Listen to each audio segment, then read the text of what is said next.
నా YouTube channel చూస్తున్న మీ అందరికీ స్వాగతం, సుస్వాగతం. బుధవారం రోజు మహాగణపతి యొక్క ఆరాధన విశేషమైన ఫలితాన్ని ఇస్తుంది. చేసే ప్రతి పనిలో ఆటంకం కలిగి నిరుత్సాహంతో ఉన్నవారు, ఎంత ప్రయత్నం చేసినా ఉద్యోగం దొరకక బాధపడుతున్నవారు, ధనము, కీర్తి, యశస్సు పెరగడానికి, విద్యార్థులు విద్యలో రాణించడానికి ఈ మంత్రాన్ని ప్రతిరోజు ఉదయం సాయంత్రం 108 సార్లు జపిస్తే ఖచ్చితమైన ఫలితం ఉంటుంది. కనుక ఈ మంత్రాన్ని పఠించి మహాగణపతి యొక్క అనుగ్రహానికి పాత్రులవుతారని ఆశిస్తాం. మంత్రం: ఓం హ్రీం సకల కార్య సిద్ధికరాయ శ్రీవర్ధమానాయ నమః. ఓం హ్రీం సకల కార్య సిద్ధికరాయ శ్రీవర్ధమానాయ నమః.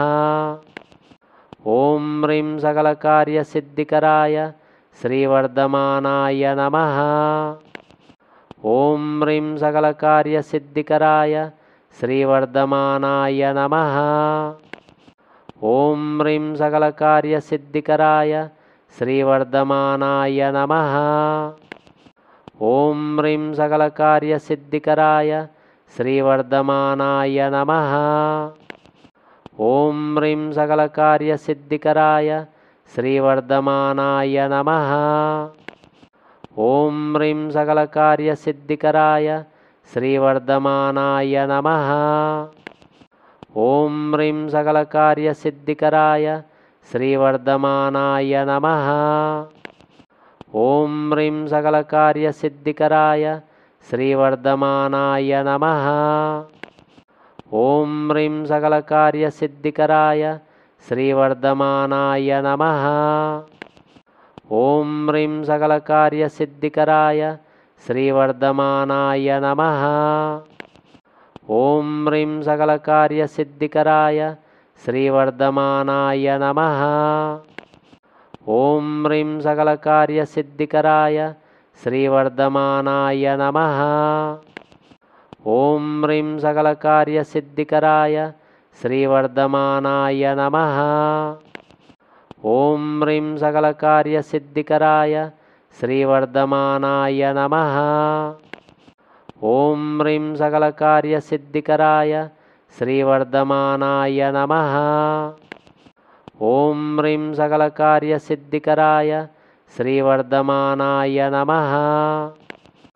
ఓం హ్రీం సకల కార్య సిద్ధికరాయ శ్రీవర్ధమానాయ నమః. ఓం హ్రీం సకల కార్య సిద్ధికరాయ శ్రీవర్ధమానాయ నమః. ఓం హ్రీం సకల కార్య సిద్ధికరాయ శ్రీవర్ధమానాయ నమః.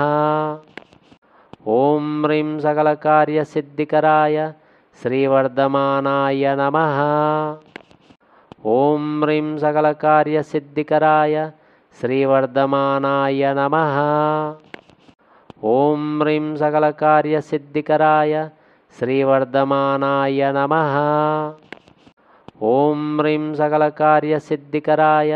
శ్రీవర్ధమానాయ నమః. ఓం హ్రీం సకల కార్య సిద్ధికరాయ శ్రీవర్ధమానాయ నమః. ఓం హ్రీం సకల కార్య సిద్ధికరాయ శ్రీవర్ధమానాయ నమః. ఓం హ్రీం సకల కార్య సిద్ధికరాయ శ్రీవర్ధమానాయ నమః. ఓం హ్రీం సకల కార్య సిద్ధికరాయ శ్రీవర్ధమానాయ నమః. ఓం హ్రీం సకల కార్య సిద్ధికరాయ శ్రీవర్ధమానాయ నమః. ఓం హ్రీం సకల కార్య సిద్ధికరాయ శ్రీవర్ధమానాయ నమః. ఓం హ్రీం సకల కార్య సిద్ధికరాయ శ్రీవర్ధమానాయ నమః. ఓం హ్రీం సకల కార్య సిద్ధికరాయ శ్రీవర్ధమానాయ నమః. ఓం హ్రీం సకల కార్య సిద్ధికరాయ శ్రీవర్ధమానాయ నమః. ఓం హ్రీం సకల కార్య సిద్ధికరాయ శ్రీవర్ధమానాయ నమః. ఓం హ్రీం సకల కార్య సిద్ధికరాయ శ్రీవర్ధమానాయ నమః. ఓం హ్రీం సకలకార్యసిద్ధికరాయ శ్రీవర్ధమానాయ నమః. ఓం హ్రీం సకలకార్యసిద్ధికరాయ శ్రీవర్ధమానాయ నమః. ఓం హ్రీం సకలకార్యసిద్ధికరాయ శ్రీవర్ధమానాయ నమః. ఓం హ్రీం సకలకార్యసిద్ధికరాయ శ్రీవర్ధమానాయ నమః. ఓం హ్రీం సకలకార్యసిద్ధికరాయ శ్రీవర్ధమానాయ నమః. ఓం హ్రీం సకలకార్యసిద్ధికరాయ శ్రీవర్ధమానాయ నమః. ఓం హ్రీం సకలకార్యసిద్ధికరాయ శ్రీవర్ధమానాయ నమః. ఓం హ్రీం సకలకార్యసిద్ధికరాయ శ్రీవర్ధమానాయ నమః. ఓం హ్రీం సకలకార్యసిద్ధికరాయ శ్రీవర్ధమానాయ నమః. ఓం హ్రీం సకలకార్యసిద్ధికరాయ శ్రీవర్ధమానాయ నమః. ఓం హ్రీం సకలకార్యసిద్ధికరాయ శ్రీవర్ధమానాయ నమః. ఓం హ్రీం సకలకార్యసిద్ధికరాయ శ్రీవర్ధమానాయ నమః. ఓం హ్రీం సకలకార్యసిద్ధికరాయ శ్రీవర్ధమానాయ నమః. ఓం హ్రీం సకలకార్యసిద్ధికరాయ శ్రీవర్ధమానాయ నమః. ఓం హ్రీం సకలకార్యసిద్ధికరాయ శ్రీవర్ధమానాయ నమః.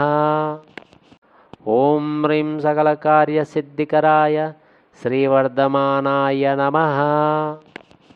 ఓం హ్రీం సకలకార్యసిద్ధికరాయ శ్రీవర్ధమానాయ నమః. ఓం హ్రీం సకలకార్యసిద్ధికరాయ శ్రీవర్ధమానాయ నమః. ఓం హ్రీం సకలకార్యసిద్ధికరాయ శ్రీవర్ధమానాయ నమః. ఓం హ్రీం సకలకార్యసిద్ధికరాయ శ్రీవర్ధమానాయ నమః. ఓం హ్రీం సకలకార్యసిద్ధికరాయ శ్రీవర్ధమానాయ నమః.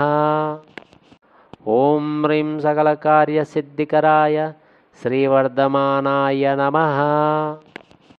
ఓం హ్రీం సకలకార్యసిద్ధికరాయ శ్రీవర్ధమానాయ నమః.